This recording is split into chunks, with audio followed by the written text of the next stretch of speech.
Hello and welcome back to the Bryan Laskin Podcast. I'm your host, Dr. Bryan Laskin, and I'm excited that you're here because dentistry is under pressure, margins are tightening, labor costs are rising, consolidation is accelerating, and the truth that most operators miss is that the biggest growth lever that we have in dentistry isn't adding chairs or cutting overhead. It isn't negotiating contracts. It is clarity, because when patients feel connected, clear, and confident, they follow through with treatment.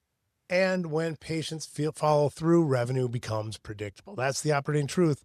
Care more, make more. And today I want to introduce you to a framework that I think every DSO, CSO should be using right now.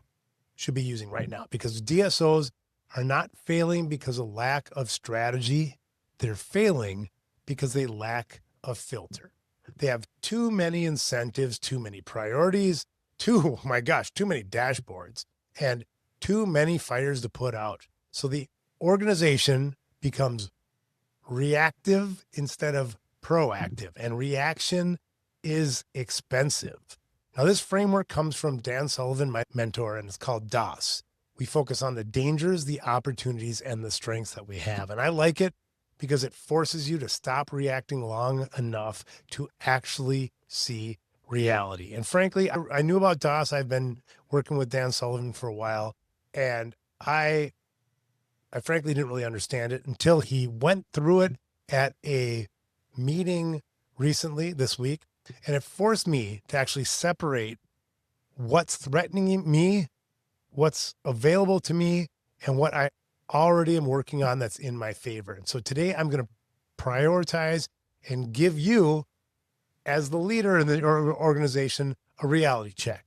3 dangers, 3 opportunities, and the 3 strengths that you should be focusing on. Because I want you to think about this like an operator, right? And like an investor. Because when you run a practice or a DSO or a group of practices, you're not just running clinics, you're running enterprise risk. And enterprise risk is what drives valuation. Okay.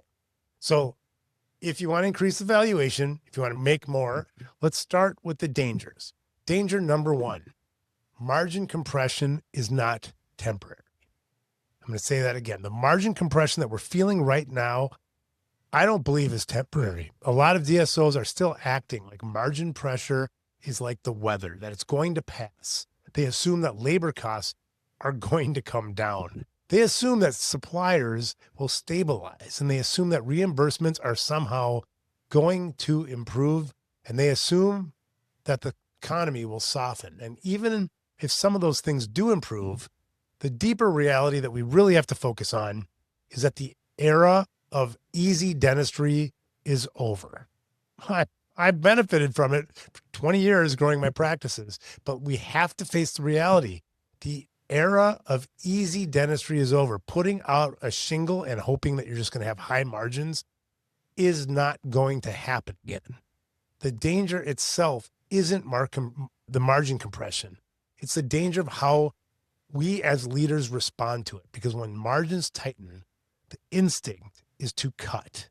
I'll say that again. When margins tighten, our human being natural instinct is to make cuts. Cut staffing, cut time, cut the patient experience, cut follow-up, cut hygiene support, cut training, cut communication. But when you cut, which is what most groups are doing, the experience, you cut trust with the patient and with your team. And when you cut trust, you don't just lose a procedure. You lose lifetime value of your patients. You lose recall. Your recall gets worse, and you lose referrals. And here's the truly brutal part. Cutting feels smart in the short term. It feels good. It feels like you're doing the right thing. It feels like you can just drop this cell on a spreadsheet and somehow you're getting the results you're looking for. But it destroys the enterprise even in the midterm in dentistry. In dentistry, it's like weight loss when you're a kid. You can get fat quickly and you can get skinny weekly. Dentistry is like that. I'll detail that out in a little bit. But danger number 1 is not margin compression. Danger number one is treating margin compression like a temporary inconvenience instead of a permanent strategic shift. So that's number one. Number two, scaled variability disguised as growth. Chaos disguised as growth. This is one of the most dangerous illusions in multi-site dentistry, right? A DSO can say, we're growing. Look how many practices we've added. But what you're actually multiplying is inconsistency, different scheduling behaviors, different treatment presentation habits, different hygiene protocols, different financial arrangements, different team cultures, different levels of confidence in both your teams and your patients, different patient follow-up discipline. And leadership looks at the consolidated P&L and assumes that you have enterprise control. But the truth is, most DSOs do not have a single operating system. They have a collection of locations, and the larger the organization gets, the more dangerous this becomes. Because variability doesn't just reduce performance. Variability creates risk, and risk is what kills enterprise-level predictability. So if you have one location at 70% case acceptance and another one at 35% case acceptance, you don't have a clinical issue, as we talked about in the last episode. This is an operating issue. It's a enterprise control issue. And if you have one office that's booked out for hygiene for 12 weeks and another one that has openings tomorrow, you don't have a marketing issue. You have an enterprise consistency issue. If one location has high patient retention and another is leaking patients silently, if you even know, because a lot of people track new patients, not net new patients, you don't have a team issue. You have a system issue. And by the way, those practices, if you're running, they're looking at you for these systems. So at scale, systems issues become valuation issues because investors don't buy your best location. They buy the average. They're not buying the best one. They're buying the average of all of them. The average is controlled by your weakest systems. Okay. Say that again. Investors don't buy your best location. They buy the average, and average is controlled by your weakest systems. That's number two. Danger number three, data fragmentation and lack of enterprise visibility. Now, this one sounds very self-serving because we are in the interoperability business, but hopefully I'll explain to you what it is, because this is a silent killer. That's why most people haven't focused on it. If leadership cannot see what's happening across locations in real time, leadership cannot control the organization. At my practice, because I sold it to a large group that doesn't have enterprise control with real time at this moment, it takes me a quarter before I get to see what happened yesterday. 3 freaking months. We can then only observe the past. And that's what most DSOs are doing. They're running their business by looking in the rearview mirror, and you're not seeing the wall that's coming at your face. The reports arrive late. The data lives in silos. That's the way we've been dealing with it. Even if you have your own data lake, you're still having silos that you have to somehow normalize. And by the way, your business. Patient engagement is invisible. Post-visit behavior is a complete unknown. And DSOs end up managing outcomes, not managing systems. This is why most executive teams spend their time in meetings arguing about numbers instead of talking about how to improve behaviors. They argue about production, argue about schedules, argue about cancellations and collections. But what you can't see is the root behavior that drove these outcomes. And in a world where margins are not just tightening, but are tightened, delayed visibility is not just inconvenient, it is lethal. Those are your top dangers. Margin compression is structural. Variability is multiplying, and visibility is missing. So now let's look at the opportunities. Moving on to dangers, opportunities, and strengths. Opportunity number one, truth is becoming the moat that you have. DSOs that win this decade are going to be the ones who optimize procurement. or they're not going to be the ones that optimize procurement. Like, you're not going to buy your way out of this. So trust is the moat.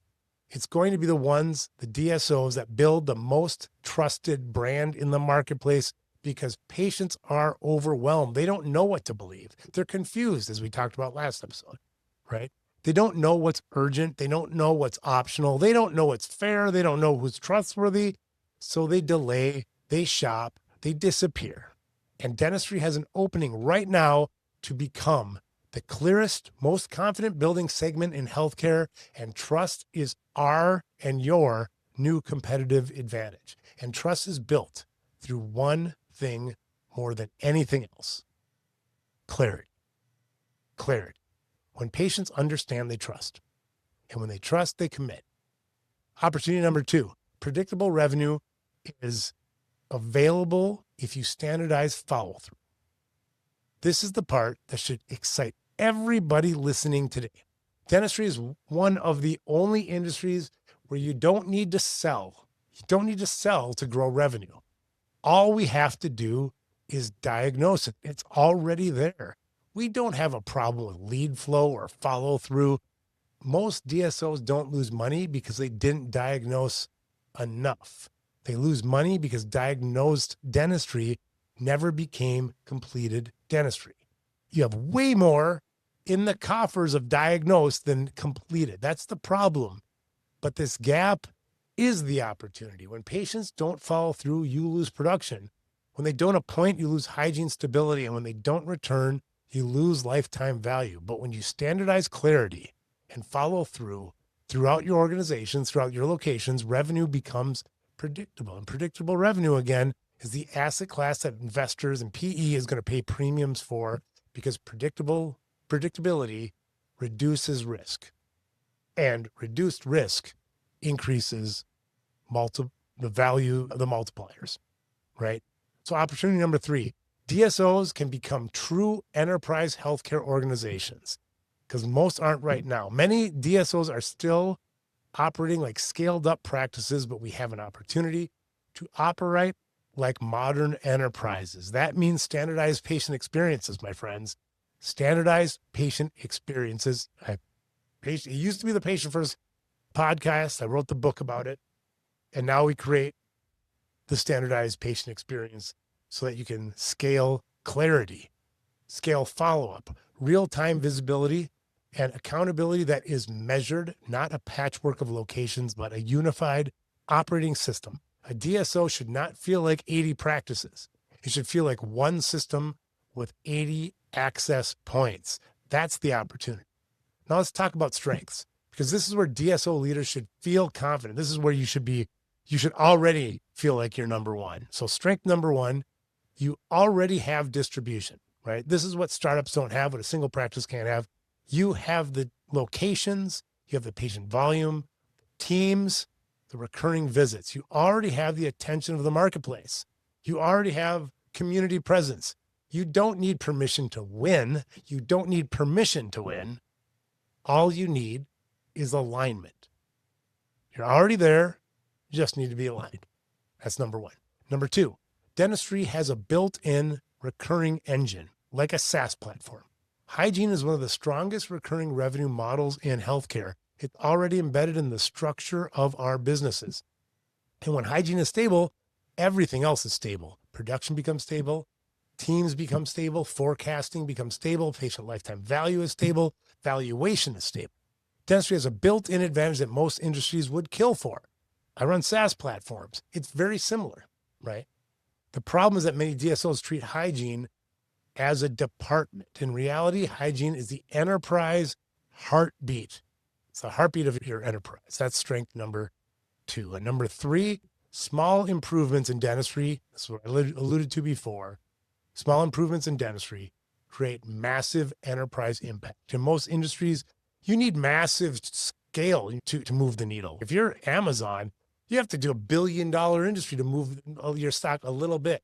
In dentistry, you don't. A 5% lift in case acceptance, a 5% lift in recall, 5% lift in reactivation and reduced cancellations, and 5% lift in referrals at enterprise scale, it's millions. And that's why dentistry is uniquely positioned to win quickly if it focuses on the right levers. So let's pull this together. Our dangers. Margins are structurally tightening. Variability is scaling, and visibility is fragmented. Our opportunities, strength is becoming our, do this again. So let's bring it all together. Our dangers, margins are, one more time. So let's pull it all together. Our top dangers in dentistry, margins are structurally tightening, variability is scaling, and visibility is fragmented. Our opportunities, trust is becoming the moat for our practices. Predictable revenue is available through follow-through, and enterprise operating systems will separate winners from roll-ups. Strengths, distribution already exists in your practices. Recurring hygiene model is built in recurring revenue, and small improvements can create massive impact. So here's the question. How do you neutralize the dangers, capture the opportunities, and fully use your strengths? The answer is the same. Care more, make more. Care more is the action layer. It has connection, clarity, and confidence, and you make more as the results. Revenue, recall, and referrals. It's not branding, it's enterprise math. Connection creates trust, clarity creates follow-through, and confidence creates commitment, and commitment is what drives predictable revenue. When connection is inconsistent, patients shop. When clarity is inconsistent, patients delay. And when confidence is not reinforced, patients disappear. And when that happens across locations, you don't have a patient problem, you have a systems problem. So here's the diagnostic question that I want every DSO CEO or leader listening to ask after this episode. Number one, are we treating margin compression as temporary? Are we redesigning the business for this new reality? Number two, do we have enterprise-wide consistency, or are we scaling variability? And number three, do we have real visibility into what patients do after the visit? Number four, if I ask a report tomorrow morning showing recall compliance, treatment follow-through, and patient engagement by location, could my team produce it? Number five, are we running an enterprise or are we managing a collection of clinics? And lastly, the most important question, if we improved connection, clarity, and confidence by 10% across every location, what would that do to our revenue, recall, and referrals? If you can't answer that question, you're not managing growth engines, you're guessing. The DSO that wins the next decade will not be the one that cuts the hardest. It'll be the one that standardizes clarity. They'll be the ones that operationalize care more, because when you care more, you make more. Remember that. And until next time, just remember that. Your organizations that care more are the ones that make more. Thanks a lot, and see you next time.